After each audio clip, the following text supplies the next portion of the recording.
ঘুম থেকে ওঠার পর যখন দেখি এমন একটা সুন্দর ওয়েদার তখন কিন্তু মনটা আনমনেই ভালো হয়ে যায়। Hello everyone, this is me Linta. তো আমার রেইনি ডে খুবই পছন্দ আর আজকের দিনটা ঠিক এই রকমই ছিল। কিছুদিন আগে আমার বেলি গাছটাকে প্রুনিং করে দিয়েছিলাম আর কেটে ফেলা ডালগুলো থেকে চারা করব বলে আমি পানিতে রেখেছি। অলরেডি নতুন নতুন পাতা বের হওয়া শুরু হয়ে গিয়েছে, কিছুদিন পরে আমি এটাকে টবে সেট করে দিব।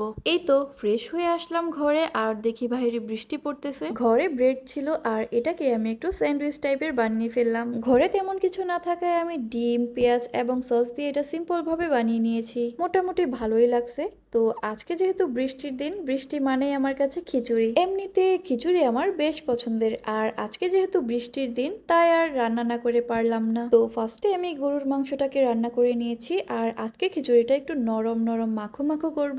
আমি এর আগে কখনো এমন টাইপের খিচুড়ি রান্না করিনি, এটাই ফার্স্ট। এর আগে করেছি সব ঝরঝরা। আর এখন আমি পেঁয়াজ, রসুন আর পাঁচফোড়ন দিয়ে ভালো করে ভেজে নিচ্ছি খিচুড়িতে দেব বলে। এই তো আমার রান্না প্রায় শেষ আর এই খিচুড়িটা আমার কাছে খুবই ভালো লাগছে। আমার কাছে এখন মনে হইতেছে যে কেন আমি এতদিন এইটা ট্রাই করিনি। সে যাই হোক, খাওয়া দাওয়া শেষ করার পর বৃষ্টিটা একটু কমলো আর তারপরে চলে গিয়েছিলাম বোটানিক্যাল গার্ডেনে একটা শাড়ি শুট করতে। আকাশ খুব একটা পরিষ্কার ছিল না, কিন্তু তারপরেও বের হয়ে পড়েছি। তো পিকচার ভিডিও নেওয়ার পর এখন আমরা বোটানিক্যাল গার্ডেন থেকে বের হয়ে যাচ্ছি। এখান থেকে বের হওয়ার সাথে সাথেই হঠাৎ করেই বৃষ্টি পড়া শুরু হলো। চুল যাতে না ভিজে এর জন্য আমি মাথায় কাপড় দিয়ে হাঁটতেছিলাম, সাথে মেকআপটাকেও সেফটি দিচ্ছিলাম। খুব একটা বেশি বৃষ্টি পড়ছিল না, তবে একটু যা পড়ছিল তা দিয়ে মাথা ভিজে যেত। হাঁটতে হাঁটতে চলে গিয়েছিলাম জব্বারের মোড় আর তখন বৃষ্টি একদমই চলে গিয়েছিল। তারপর সেখানে গিয়ে একটু চা খাওয়ার পর দেখলাম একটা ট্রেন আসতেছে। এই জায়গাটা যখনই বসি তখনই দেখি একটু পরপরই ট্রেন যায়, যেটা আমার কাছে খুবই ভালো লাগে। তো চা খাওয়ার পর চলে গিয়েছিলাম গাঙ্গিনাপাড়ে। রিক্সায় ওঠার পর ভাবতেছি কখন না জানি আবার বৃষ্টি এসে পড়ে। মূলত গাঙ্গিনাপাড়ে গিয়েছিলাম সাউথ ইন্ডিয়ান একটা ফুড ট্রাই করার জন্য।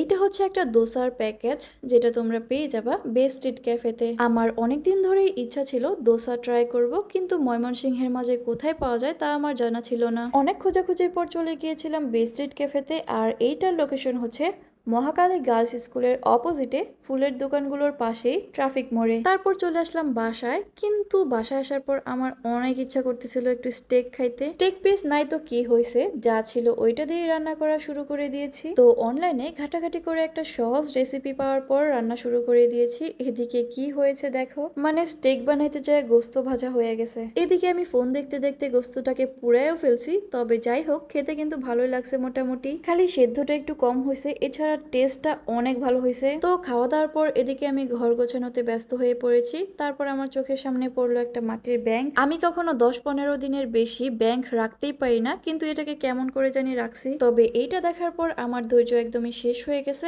আর এখন এটাকে আমি নিয়ে বসেছি ভাঙতে। অবশেষে ভেঙেই ফেললাম। তো এইভাবেই আমার আজকে পুরোটা দিন কেটেছে। সো এভরিওয়ান, আজকের ভিডিও এই পর্যন্তই। সবাই সুস্থ থাকো, ভালো থাকো, এন্ড আমাকে ফলো করতে ভুলো না। ওকে, বাই।